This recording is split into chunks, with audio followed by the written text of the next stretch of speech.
Hey everyone, welcome to another installment of I Effin' Love Cinema. That's right, you're getting two videos in a row because I'm getting caught up on what I've seen. This past Sunday, for the first time in my life at 34 years old, my girlfriend decided to finally sit me down and make me watch Titanic. And I thank her for it. This movie is absolutely fantastic. I've been a big fan of James Cameron for a long time, but something about a 3 hour tragic, like spectacle, like romantic epic and stuff like that just always seemed a little overwrought to me, a little too much. So I never got around to watching it, but she's it's one of her favorite movies. So yeah, so Lindsay made me see it, and yeah, it was a great fucking movie. It was a fantastic film. I really thought, well, first of all, I think what I should say up front is that it was exactly as corny as I thought it was gonna be. Like straight up, it was the corny epic spectacle, tragic romance that I expected it to be. However, like this movie, it wears its heart on its sleeve. It plays it totally straight. It's sincere. It's a sincere, cheesy movie, and it's hard to knock that. And I actually think, I mean, James Cameron, he made Terminator 2 and Aliens. This guy can make some violent stuff. He can make some crazy stuff. But I think he very purposefully chose to make a very, let's face it, very corny, a little bit, cheesy, a little stock little story with this movie because it had a huge budget, and if you're gonna have a budget that big, your story better be very accessible, and that's what this movie is. It's incredibly accessible, very engaging. Is it a little bit surface level? Yes. Is it a little bit arch? Yes. But it works. It works fantastically well. I really like the wraparound story, which I think it's only like 3 scenes of like this sleazy guy learning to grow a conscience after hearing Rose's story at the very end. I thought the ending was actually very subtle. I mean, maybe it was just subtle to me when because I was high when I watched it, but it was a very sweet ending. I thought it was a perfect way to wrap up the story. I thought it was very well set up.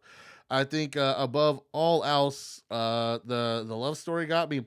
The love story got me. I really fell for Jack and Rose. There's that scene especially where where Jack and Rose meet after he saved her life. Quit her from stopped her from committing suicide.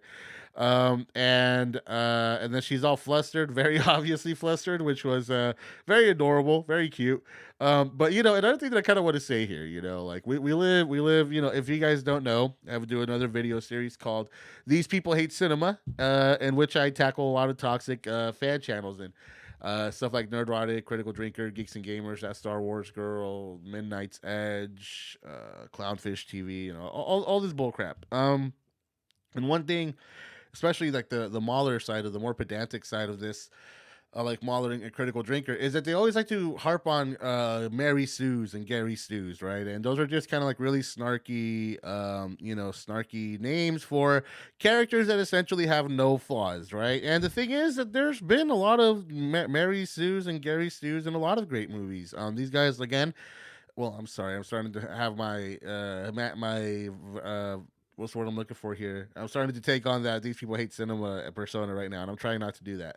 But I guess what I'm trying to say is that they harp on this Gary Stu Mary Sue thing, where it's basically characters who don't have any apparent flaws.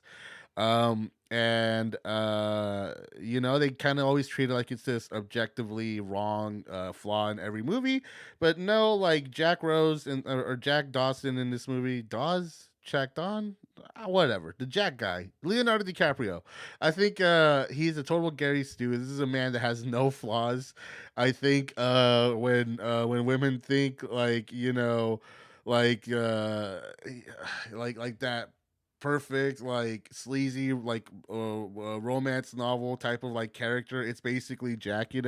He is a Gary Stu in every sense of the word. He's just this instantly likable like dude who will like do he's just incredibly sacrificial. He's a total Gary Stu, but he's a great character because he's well written and makes sense within the story of this world.